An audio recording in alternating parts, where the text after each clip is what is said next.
So if we were to examine the tip of a drill bit like this, we have two angles that come up. And right at the tip there is not the cutter, but it's where the two cutters meet. This edge is a cutter edge, and this edge is a cutter edge.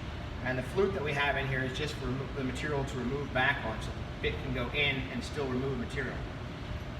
Three bits that we're going to use are small, medium, large, or large being where our final diameter is going to be. In this case, it's 5/16.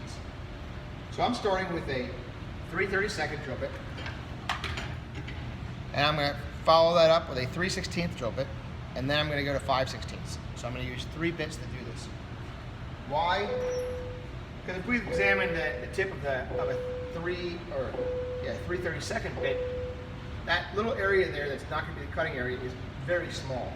It's larger when we go to a 5/16. So this will be the first bit that I use. I have my material in the vise, have that tightened. I'm going to put it in forward so the chuck bites onto the bit.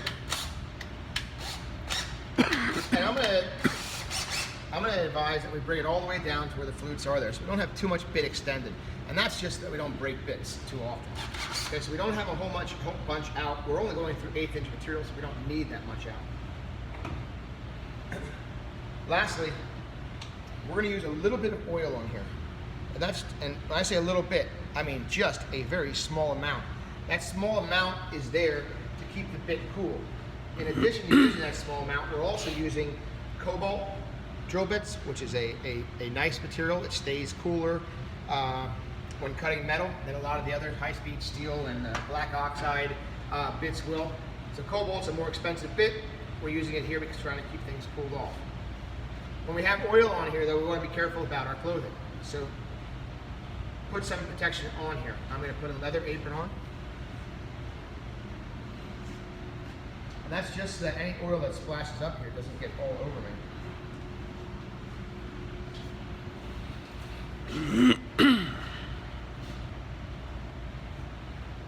So we talked about, when we went over the last part of this assignment here, we talked about the drill and what are the different parts of it. Well, with the clutch, we want to be all the way up in the drill position so that there's no clutch here that's going to continue turning regardless of pressure against it. And we also want to be in number 1, which is the lower RPM. When we're cutting metal, we want to have a lower RPM and a little bit more pressure over top. If you are not straight up and down with this, though, you run the risk of breaking this bit. So I'm going to be straight up and down. I have my left hand over top of the back of the bit and directly over top of where I'm cutting.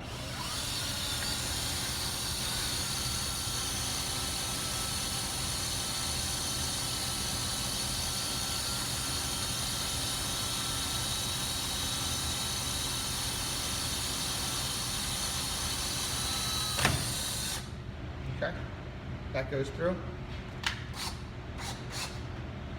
Let's go up now to my 3/16. I'm going to put a little bit more oil again.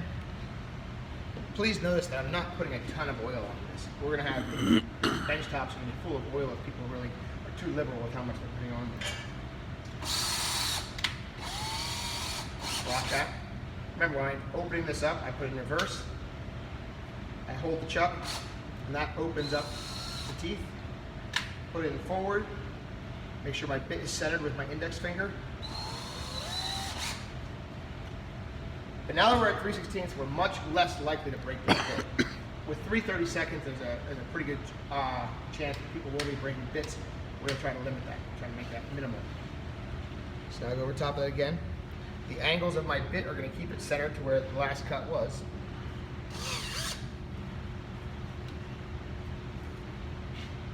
Sometimes, and let me just wipe that up, you can see that when this started up, it's turning metal, and sometimes it'll stop it. So if the chuck is not in there tight, and very honestly, these hand tightening chucks don't grip the bit as well as it should be gripped. And we have a lot of bits that on the bottom of them have lines here because they've spun inside the chuck. Turn it as best you can. And if you have that issue where it's wanting to stop on you, just pull it out, start it again.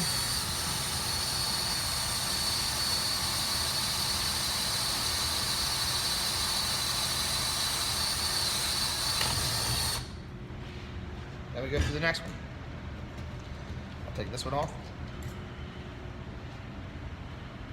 It goes back into my index. And go to the final diameter of 5/16.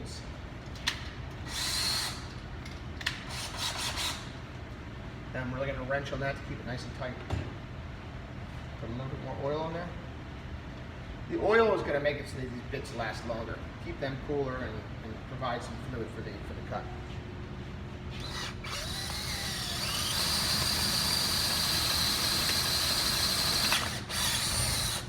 Okay? You saw some smoke, the oil burning there, and you saw the one chip hit my apron. That chip is hot. I don't think it's hot enough to burn through clothing, but it still has oil on it and get on your clothes, so that's why we're wearing the aprons that we are. Okay? All right. Now I'll just grab a brush and just knock my chips down in the pan so I can throw them away.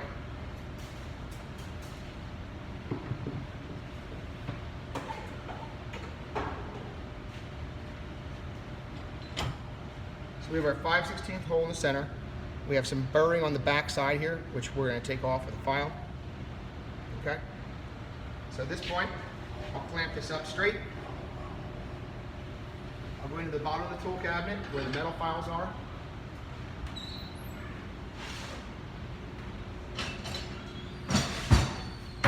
I'm just going to run this back over top that burr. My left middle finger is over top of the file, so I keep pressure on the file there.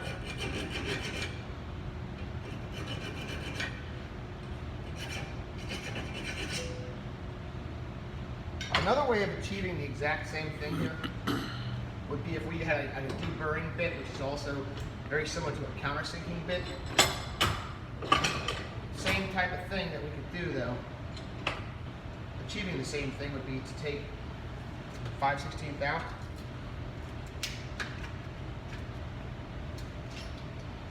And the 3/8 goes in, and I'm just going to lightly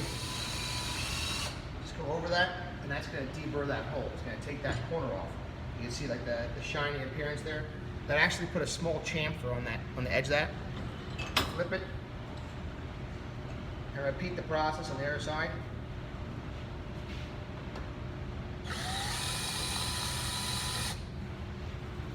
So now there's no burrs on there when I wipe my hand across. Okay. Let's look at the plans again here. So we had one in the center at 5/16 diameter. We've done that. We have one that's 3/4 of an inch in. So this one's at 1.5. So this is halfway there, 3/4 of an inch in. So I'm going to use my combination square again to come in 3/4 of an inch, and then I'm going to get it centered again like I did the last one.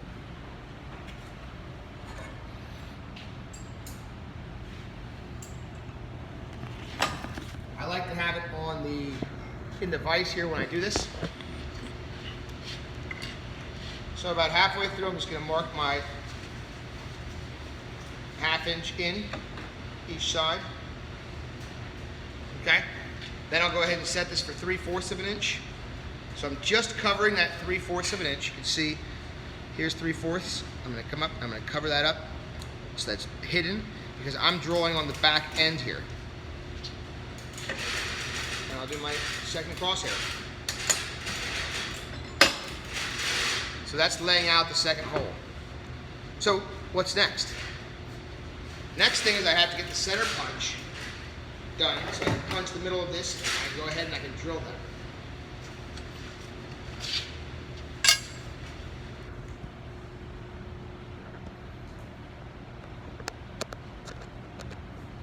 So I have my plate here. I have the hole identified. Line it up to the center there. And I have that one there. Now this hole is different. Okay, the size I'm going to use. We can start off again with 3/16 to begin our cut. Okay? And I will do that. Right now I'll set this in here.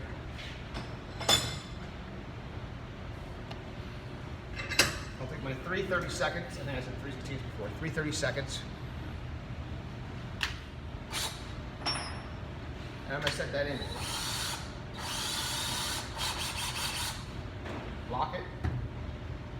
Put a little oil there. Now I'll drill through with this one.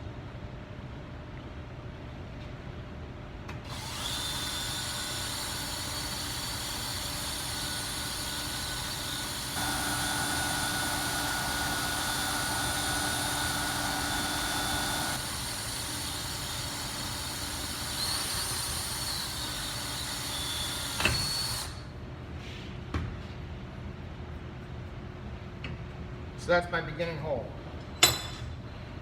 If we look at the instructions, it says that we're going to have to be using a 1/4-20 tap to go through this. So, C chart for bit sizes. One thing I want you to be able to do in here is to be able to read a tap and die chart and find out what diameter hole has to be drilled for us to be able to go in and put threads that are going to work for a 1/4 inch diameter, 20 thread per inch bolt. So next I want to show you the chart, and we'll go ahead and drill and tap that out.